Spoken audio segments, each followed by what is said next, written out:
আজকে আমরা মানুষের কাছে যে বার্তা দেওয়ার জন্য এখানে উপস্থিত আছি, আজ থেকে 15 দিন আগে যে ঘটনাটি ঘটেছে এখান থেকে কয়েকশো মিটার দূরে, আর সেই ঘটনাটি একটি ঘটনা নয়, কোনো বিচ্ছিন্ন ঘটনা নয়, সিরিয়াল কিলিং। এই 13 বছর ধরে এই সরকার মাননীয় মুখ্যমন্ত্রীর নেতৃত্বে যে অপরাধ ঘটে আসছে তার একটা চূড়ান্ত জায়গার একটি অনুচ্ছেদ, সেই অনুচ্ছেদটি এমন ভাবে প্রকাশিত হয়েছে যে সাধারণ মানুষ, সমস্ত স্তরের মানুষ আজ ক্ষিপ্ত হয়েছে। সকলে বুঝতে পেরেছে যে মাননীয় মুখ্যমন্ত্রী সমস্ত কিছু অপরাধের মূলে উনি আছেন। তার কারণ কি? এই অপরাধের কথা যদি আমরা দেখি তাহলে দেখব যে এখান থেকে কয়েকশো মিটার দূরে যে আরজিকর মেডিকেল কলেজ, সেই মেডিকেল কলেজের সঙ্গে আমারও অনেক 40 বছর আগেও আমার সম্পর্ক ছিল। আমি এই কলেজের ছাত্র না হলেও আমার অনেক বন্ধু, আমি অন্য কলেজ মেডিকেল কলেজের ছাত্র ছিলাম, কিন্তু আমার অনেক বন্ধু এখানে ছিল।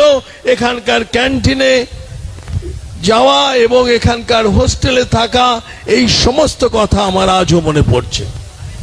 সেই সময়কার 40 বছর আগের একজন ট্রেনি ডাক্তার হিসেবে ডিউটি করার যে দৃশ্য, সেটাও মনে পড়ছে।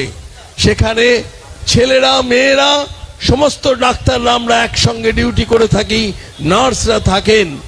কিন্তু আজকের পরিস্থিতি কি হয়েছে?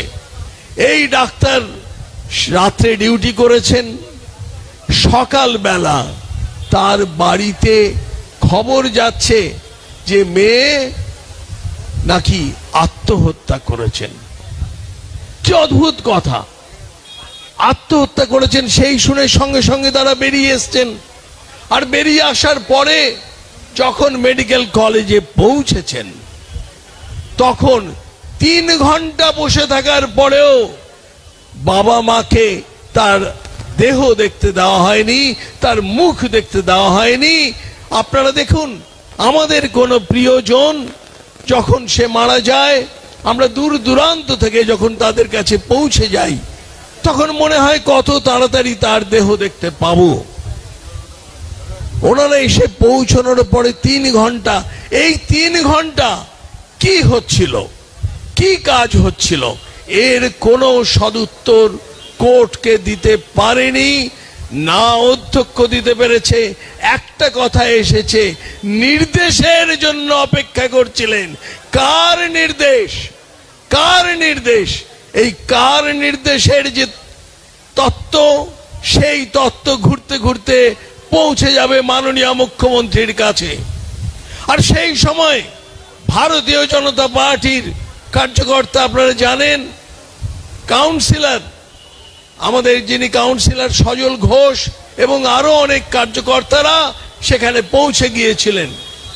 কিন্তু সেখানে পৌঁছে যাওয়ার পর তাদের সঙ্গে অত্যন্ত দুর্ব্যবহার করা হয়েছে এবং তারা যখন ঠিক করলেন যে পোস্টমর্টম করা হচ্ছে, 6:10 থেকে 7:10 মধ্যে পোস্টমর্টম হয়েছে। এই পোস্টমর্টম ওই সন্ধ্যেবেলায় পোস্টমর্টম করা যায় না। আপনি সকালবেলায় যখন দেখেছেন যে একে খুন করা হয়েছে, দেখেই মনে হচ্ছে। আপনাদের ইনকোয়েস্ট হয়েছে, ইনকোয়েস্টেও সেটা মনে হচ্ছে যে একবারে নিশ্চিতভাবে এতগুলো আঘাত, পুলিশ ওখানে ছিল। কিন্তু সেই সময়ের মধ্যে আপনারা যে জিডি করলেন তাতে করলেন আনন্যাচারাল ডেথ, আর দিনের আলোয় পোস্টমর্টম করলেন না। এত তাড়াহুড়ো লেগে গেল, পুরো বিষয়টা এই রাত্রে করতে হবে। আর এই রাত্রে করার সময় আপনারা বলেছেন যে ভিডিওগ্রাফি হয়েছে, ভিডিওগ্রাফি করা হয়েছে। কিন্তু সেই ভিডিওগ্রাফি কেমন হয়েছে? সেই ভিডিওগ্রাফি অস্পষ্ট। এটা আমরা সুপ্রিম কোর্টের সওয়াল জবাবেও জানতে পেরেছি। সেখানে ওনাদের লক্ষ লক্ষ টাকা দিয়ে নেওয়া যে উকিল কপিল সিব্বল বাবুও পরিষ্কার ভাবে বলতে পারেননি। এটা হচ্ছে পরিস্থিতি। তারপরে জোর জবস্তি করে সেই দেহ নিয়ে চলে গেলেন, অথচ দ্বিতীয়বার পোস্টমর্টম করার কোনো সুযোগ রাখলেন না।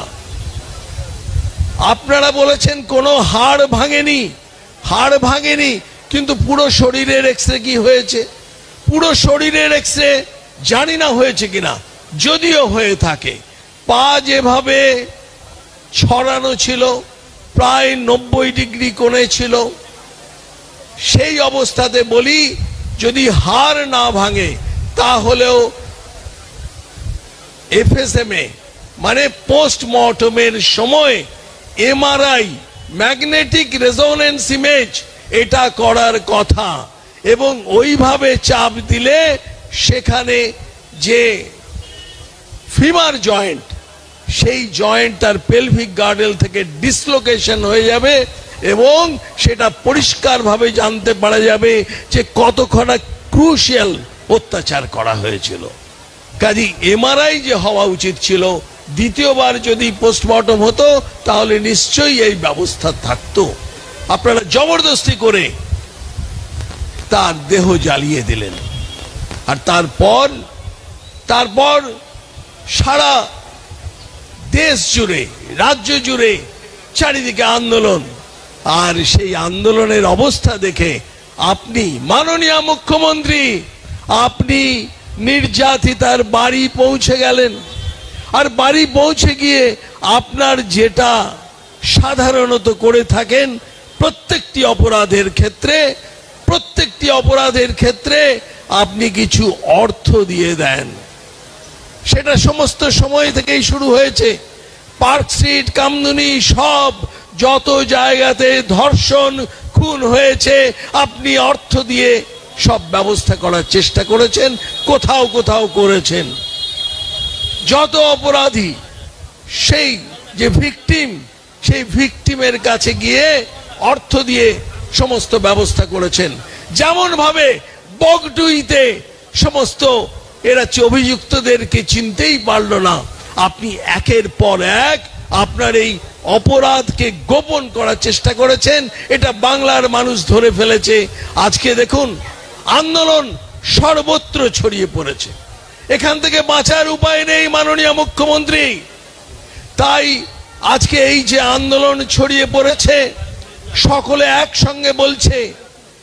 আমরা দেখেছি যুব ভারতী ক্রীড়াঙ্গনে একসঙ্গে আপনার বিরুদ্ধে স্লোগান দিয়েছে যে বাঙাল ঘটি একসাথে হয়েছে আর ভয় পেয়েছে হাওয়াই চটি।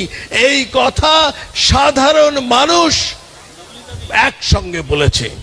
ঠিক তেমনি দেখবেন স্কুলের ছাত্রীরা স্বতঃস্ফূর্তভাবে আন্দোলন করছে। তাই আজকে বন্ধুগণ, আমরা যে যেখানে আছি সমস্ত স্তরে আমাদের একটাই আওয়াজ হবে, দফা এক দাবি এক, মুখ্যমন্ত্রীর পদত্যাগ। দফা এক দাবি এক, মুখ্যমন্ত্রীর পদত্যাগ। আমি সর্বশেষে একটা কবিতা বলে আপনাদের শেষ করছি।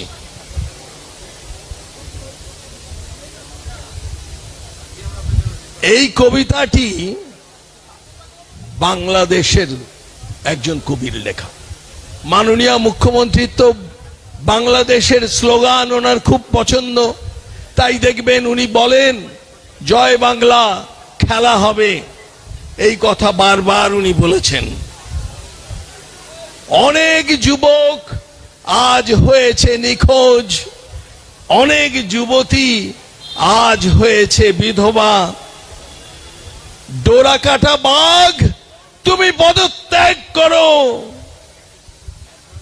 একটি মায়ের বুক হয়েছে ব্যাকুল, তরুণী ফেরেনি ঘরে, জ্বলেনি সন্ধ্যার বাতি। নেকড়ে তোমার পদত্যাগ চাই। অনেক শহর আজ কাল কুটে নীল, বিষধর সাপ, তোর পদত্যাগ চাই, তোর পদত্যাগ চাই। বন্দে মাতরম, ভারত মাতার জয়।